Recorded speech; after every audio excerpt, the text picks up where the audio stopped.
आज हम लोग फ्रिक्शन फोर्स की प्रॉब्लम सॉल्व करेंगे जो कि दो ब्लॉक्स में होंगे। डबल ब्लॉक सिस्टम है और इसमें एक ब्लॉक पर फोर्स लग रहा है, तो हमें ये बताना है कि दोनों ब्लॉक साथ में मूव करेंगे कि नहीं करेंगे, दोनों के बीच में फ्रिक्शन कितना लग रहा होगा। इस तरह की प्रॉब्लम्स हम लोग ट्राई करेंगे आज सॉल्व करना कि कैसे सॉल्व करना है। सबसे ईजीएस्ट वे हम ट्राई करेंगे कि कैसे अप्रोच करना है, ये चीज़ आप लोगों को आना चाहिए। मैंने मान लिया कि ये वाली सरफेस फ्रिक्शनलेस है, ये सिस्टम फ्रिक्शनलेस है, दिस इज फ्रिक्शनलेस, और इन दोनों के बीच में फ्रिक्शन है और mu is the friction coefficient between A and B. मैंने फर्स्ट ब्लॉक पर ए ब्लॉक पर एक एफ फोर्स लगा दिया। तो पहले हम लोग विजुलाइज करते हैं कि क्या हो सकता है। ये हो सकता है कि दोनों साथ मूव कर रहे हो सकता है कि इन दोनों के बीच में रिलेटिव मोशन स्टार्ट हो जाए और ये आगे मूव कर रहा हो और ये धीरे मूव कर रहा हो। ठीक है, यही दो पॉसिबिलिटीज़ हैं। ऐसा होगा क्यों? क्योंकि जब ये इसकी टेंडेंसी क्या होगी, जब आपने ऊपर वाले ब्लॉक में फोर्स लगा दिया, इन दोनों के बीच की अगर सरफेस की मैं टेंडेंसी देखूं तो ए ब्लॉक की टेंडेंसी क्या होगी कि बी पर आगे की तरफ स्लिप हो रहा होगा। तो ए पर जो फ्रिक्शन फोर्स लगेगा वो किधर लगेगा, उसकी टेंडेंसी या फिर जो रिलेटिव मोशन की टेंडेंसी है या रिलेटिव मोशन हो रहा है। यहाँ पर रिलेटिव मोशन हो भी सकता है या टेंडेंसी हो सकती है। टेंडेंसी तो होगी होगी ऑब्वियस, जब इस पर फोर्स लग रहा है उसका अपोज करेगा ये। तो अगर मैं ए ब्लॉक का अगर देखूँ, उस पर फ्रिक्शन फोर्स इधर लग रहा होगा और ये इस पर ड्राइविंग फोर्स हो गया। अब न्यूटन थर्ड लॉ से ये फ्रिक्शन फोर्स किसने लगाया है, नीचे वाले ब्लॉक ने लगाया है। तो नीचे वाले ब्लॉक पर भी सेम फ्रिक्शन फोर्स लगेगा और थर्ड लॉ के हिसाब से ये इस पर आगे लग जाएगा। तो मतलब बी ब्लॉक के लिए ड्राइव करने के लिए फ्रिक्शन फोर्स ही रेस्पॉन्सिबल होगा। एफ फोर्स बी को नहीं ड्राइव करेगा, फ्रिक्शन फोर्स ही ड्राइव करेगा। अगर ये फ्रिक्शन फोर्स सफिशियंट है दोनों को साथ साथ मूव कराने में, तो सब साथ साथ मूव कर सकते हैं। अगर नहीं सफिशियंट है तो ये अलग अलग भी मूव कर सकते हैं। तो यही हमारे लिए कंडीशन चेक करनी है सफिशियंसी की, फ्रिक्शन फोर्स सफिशियंट है कि नहीं है। ओके, तो सबसे पहले हम लोग क्या मानते हैं कि लेट स्टेप वन कि दोनों साथ ही मूव कर रहे हैं। सिस्टम मूव्स साइमल्टेनियसली कंबाइंडली वैसे। ओके, सिस्टम अगर कंबाइंड मूव कर रहा होगा तो क्या होगा, इसका मैंने मास माना नहीं है ना, इसका एम बी मान लेता हूँ, ऊपर वाले का एम ए, इस पर मैंने एफ फोर्स लगा दिया। ओके, सिस्टम ये फ्रिक्शनलेस है, सिस्टम किधर मूव करेगा, इधर मूव करेगा, दोनों कंबाइंड मूव कर रहे हैं और इस डायरेक्शन में कोई और फोर्स तो आएगा नहीं। जो भी नॉर्मल एक्शन लग रहा होगा ऊपर लग रहा होगा, एम जी नीचे लग रहा होगा, तो मुझे ज़्यादा फोर्सेस के बारे में चिंता नहीं करना है। सिंपली पूरे ब्लॉक पर, पूरे सिस्टम पर केवल एफ फोर्स लग रहा है अलॉन्ग पॉजिटिव एक्स एक्सिस, और बाकी जो फोर्सेस लग रहे हैं वो इसके परपेंडिकुलर लग रहे हैं। M A G, M B G, normal action इनके बीच का वो परपेंडिकुलर लग रहे हैं। तो उनका कोई भी कंपोनेंट इसकी डायरेक्शन में नहीं आने वाला है, तो हम लोग उसको नहीं लेते हैं। तो force will be equal to in this case M A plus M B into A. ये आपको ध्यान रखना है, ये मैंने मान लिया है कि कंबाइंडली मूव कर रहा है उस समय, हो सकता है सही हो। तो एक्सीलरेशन सिस्टम का कितना आ जाएगा, A is equal to F upon M A plus M B. ये पूरा सिस्टम कंबाइंडली इस एक्सीलरेशन से मूव कर रहा होगा। अब हम देखेंगे कि ये एक्सीलरेशन से मूव कर सकता है कि नहीं, वो चेक करेंगे। चेक। ओके, सबसे पहले नीचे वाले जिस पर फोर्स नहीं लग रहा उसको देखेंगे।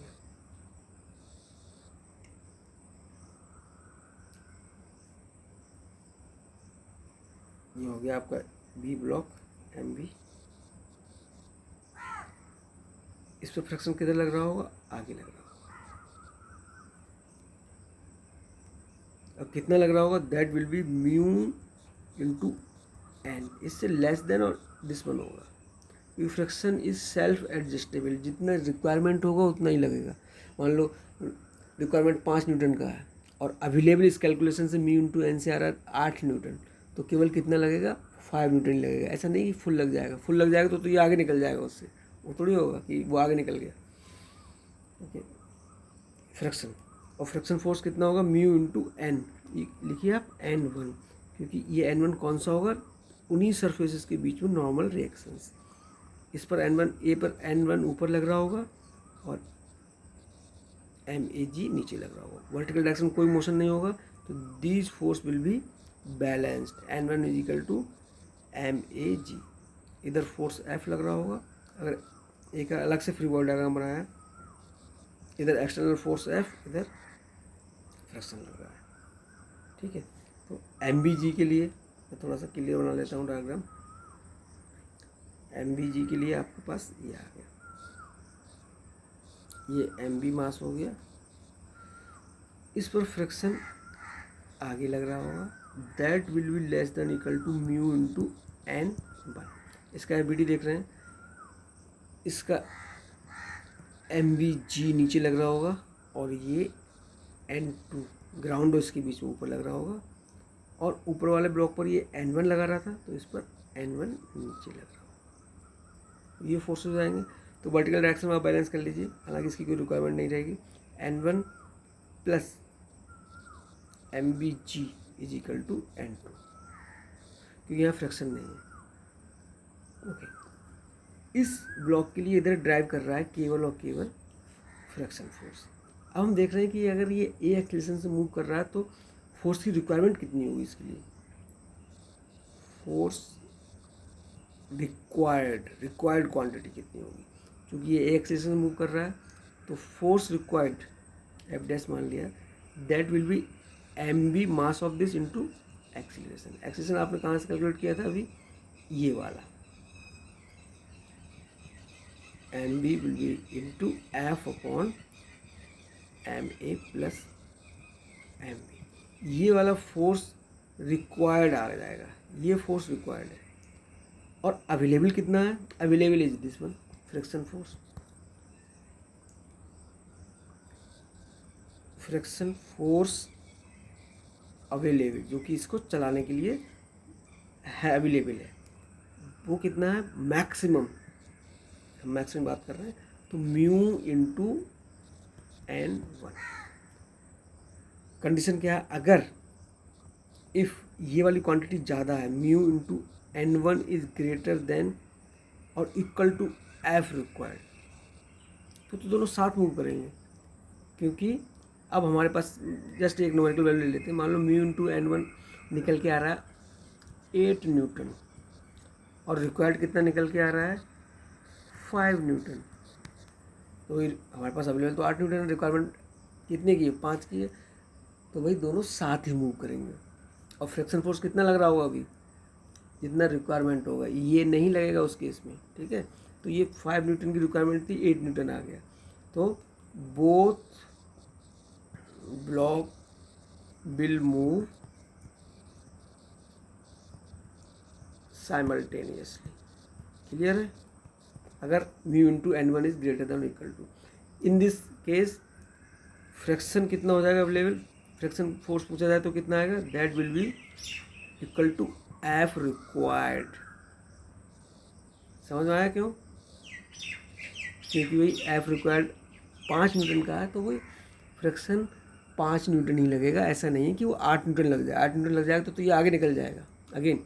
तो उतना जितना रिक्वायरमेंट है, फ्रिक्शन सेल्फ एडजस्टेबल होता है, जितना रिक्वायरमेंट है उतना ही लग जाएगा। ओके, मैक्सिमम फ्रिक्शन केस हो गया। अब मान लो केस 1 ये हो गया, केस 2 देखते हैं। केस 2 ये हो सकता है कि भाई पूरा फ्रिक्शन लग गया म्यू इंटू N1, लेकिन फिर भी वो छोटा रह गया F रिक्वायर्ड से। सपोज करो म्यू इंटू N1 कितना आया था मेरा,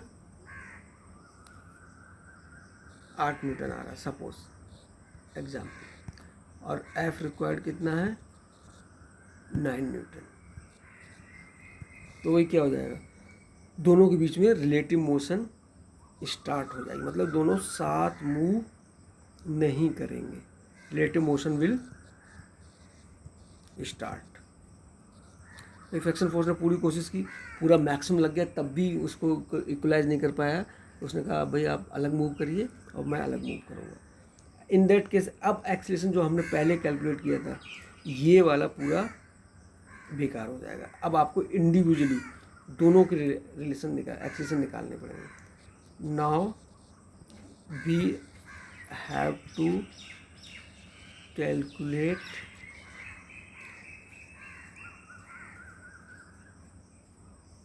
एक्सीलरेशंस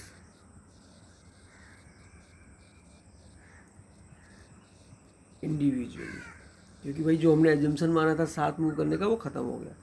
तो किसी का कर लीजिए, पहले बी का कर लेते हैं। बी में क्या लग रहा होगा, इस केस में फ्रिक्शन फोर्स कितना हो जाएगा भाई, उसने पूरा लगा दिया म्यू इंटू N1। तो इस पर ड्राइविंग फोर्स कितना लगेगा, म्यू इंटू N1। तो acceleration of B will be equal to driving force यही रहेगा इस डायरेक्शन में और कुछ नहीं रहेगा, mu into N1 divided by mass of B. Okay, अब ए ब्लॉक के लिए अलग से डायग्राम बनेगा। ए के लिए कितना लग रहा था एफ और इधर कितना लग रहा था mu into N1। Acceleration of A will be equal to driving force कितना हो गया F minus mu into N1 that will be equal to mass of A into acceleration of A. अब देखो दोनों अलग अलग मूव करने लगे क्योंकि फ्रिक्शन फोर्स सफिशिएंट नहीं था दोनों को साथ साथ मूव कराने में। क्या करना है आपके लिए, सबसे पहले क्या करना है, दोनों ब्लॉक्स को मानेंगे कि दोनों ब्लॉक साथ मूव कर रहे हैं। साथ मूव कर रहे हैं तो एक्सीलरेशन निकाल लिया। अब एक्सीलरेशन निकाल लिया तो दोनों का अलग अलग हमने एफ बना लिया, ठीक है। तो अब नीचे वाले ब्लॉक को जिसे फोर्स नहीं लग रहा उसको ड्राइव कौन कर रहा होगा, फ्रिक्शन फोर्स। तो friction force available that is the maximum available friction force will be mu into N1, इससे ज़्यादा नहीं हो सकता। और रिक्वायरमेंट कितनी फोर्स की आएगी वो आपने कैलकुलेट कर दी, क्योंकि आपने एक एजम्पशन माना था कि साथ साथ मूव कर रहे हैं। तो रिक्वायरमेंट ये आ गई फोर्स की और अवेलेबल ये है। अब दोनों को कंपेयर करेंगे, कंपेरिजन आ जाएगा, कंपेयर आ जाएगा, दोनों कंपेयर करेंगे तो म्यू इंटू N1 अगर उससे बड़ा आ गया तो समझ लो आपका एजम्पशन सही है, दोनों साथ लगे साथ ही मूव करेंगे। उस केस में फ्रिक्शन फोर्स कितना आ जाएगा, एफ रिक्वायर्ड, जितना रिक्वायर्ड होगा उतना। ये ध्यान रखने वाली बात है, ये नहीं है कि फ्रिक्शन फोर्स तो बना नहीं उस पर 8 न्यूटन आ रहा है 8 लगा दिया, तो 8 लगा दो तो फिर वो आगे निकल जाएगा। मैं रिपीट कर रहा हूँ दोबारा से। और ये म्यू इंटू N1 अगर कम आ गया तो फिर आपका एजम्पशन गलत हो गया, फिर आपको दोनों ब्लॉक्स को इंडिविजुअली सॉल्व करना पड़ेगा, दोनों के एक्सेशन अलग आ जाएंगे। ओके, एक सेकंड प्रॉब्लम, इसमें मैंने क्या किया था, ऊपर लगाया था, इस वाले पर नीचे वाले ब्लॉक पे लगा देता हूँ। ये अगेन फ्रिक्शनलेस है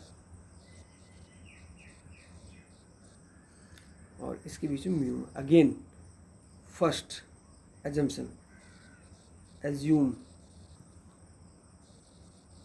कंबाइंड मोशन, सही भी हो सकता है गलत भी हो सकता है। फाइंड ए, एक्सीलरेशन हमने निकाल लिया, A will equal to F upon mass of A plus mass of B. अब एक्सीलरेशन फ्रिक्शन कैलकुलेट मैक्सिमम, ये ध्यान रखना, मैक्सिमम अवेलेबल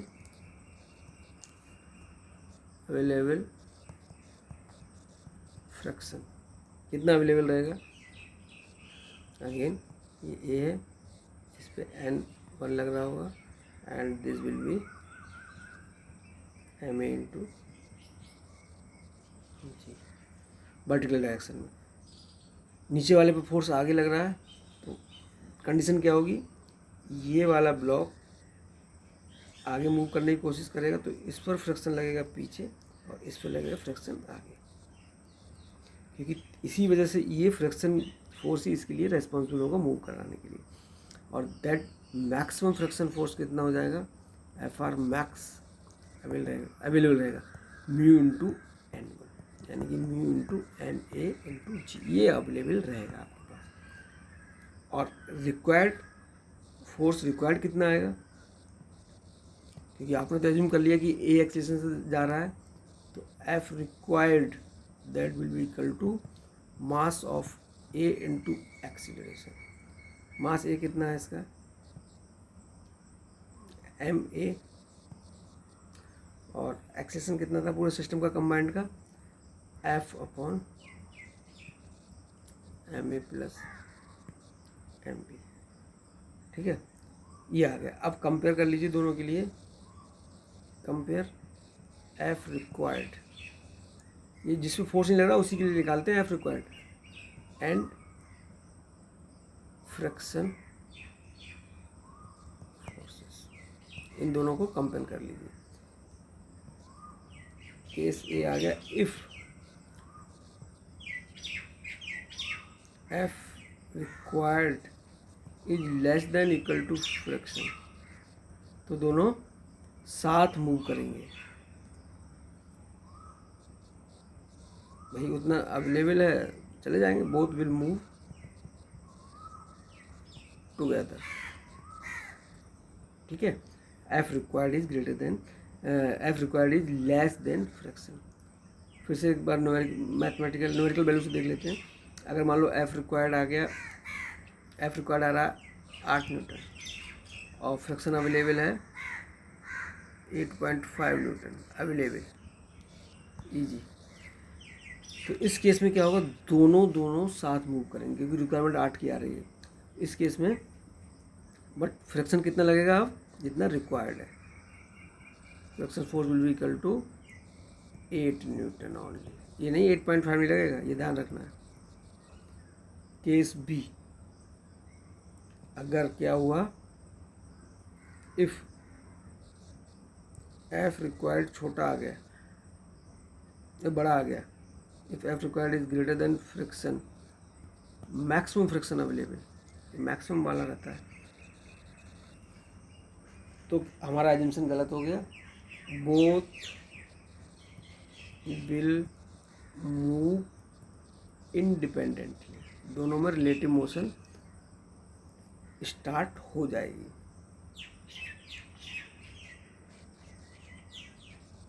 ये ब्लॉक के लिए कौन मूव करेगा, फ्रिक्शन, दैट इज मैक्सिमम जो लग जाएगा। अब तो मैक्सिमम फ्रिक्शन लग गया, तब भी नहीं कर पाया, म्यू इंटू n1।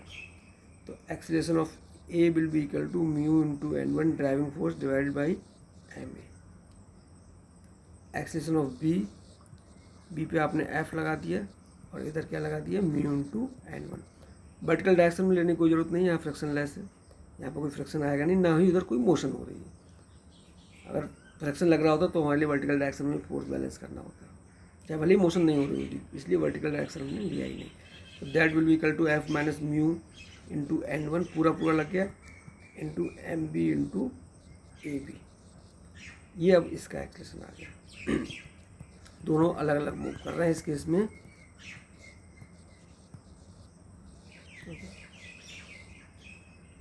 ओके, आप एक बार पूरा देखिए, कुछ समझिए इसके लिए, और अगर वीडियो पसंद आता है तो लाइक और सब्सक्राइब जरूर करें और अपने फ्रेंड्स को भी बताएं इस चैनल के बारे में। Thanks for watching.